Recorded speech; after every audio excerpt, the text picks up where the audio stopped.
God. Mic audio is going to be terrible with this one. It's fine though, right? Quality over quantity.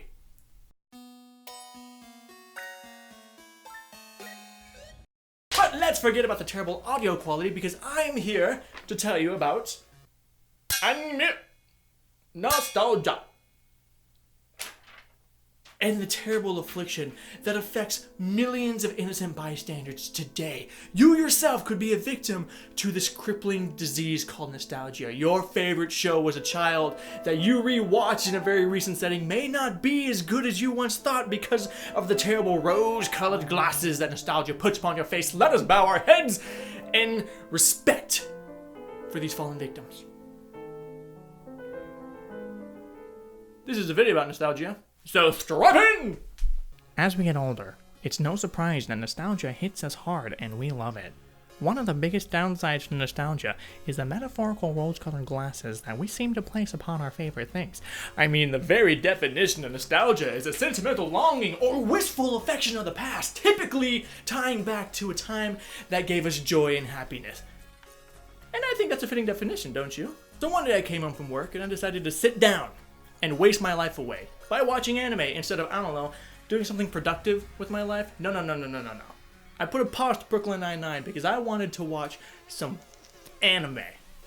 So I launched my Funimation app that I only bought for My Hero Academia, even though I'm much farther on the manga than on the anime, and I decided to browse through the selection because I wanted to see the old anime that I used to laugh with, to cry with, and to generally be lonely with, and that's fine. So I decided to start with one of my favorites, Rumbling Hearts. This is an anime that I held so near and dear in my heart, Rumbling Hearts,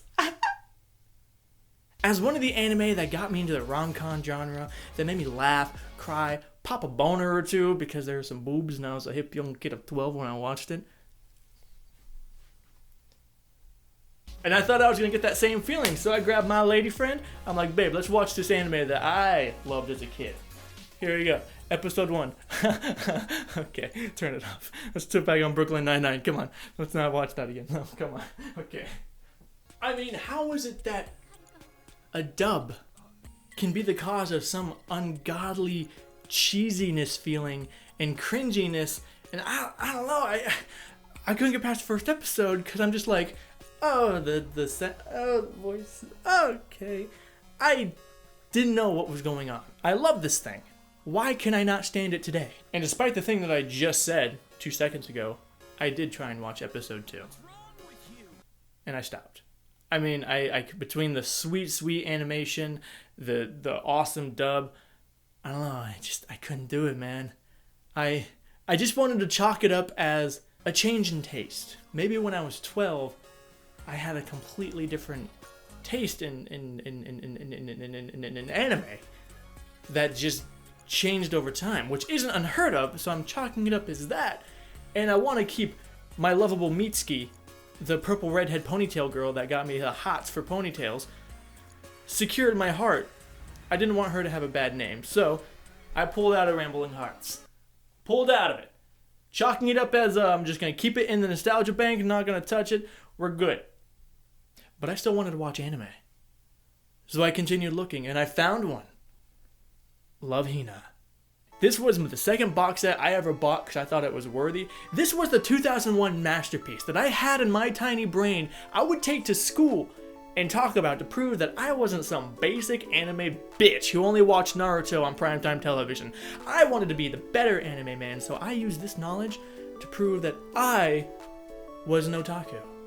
So I decided to pop on the dub series of unfortunate events that follows the Dum Dum Keitaro and his horrible luck with the lonely ladies of the Hinata Inn. I got 3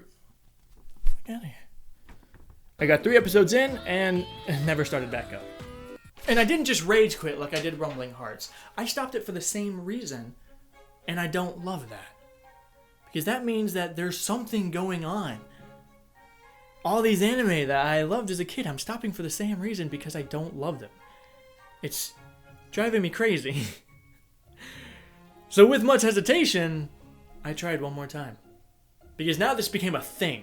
This became of how much of the anime that I love as a kid do I hate now.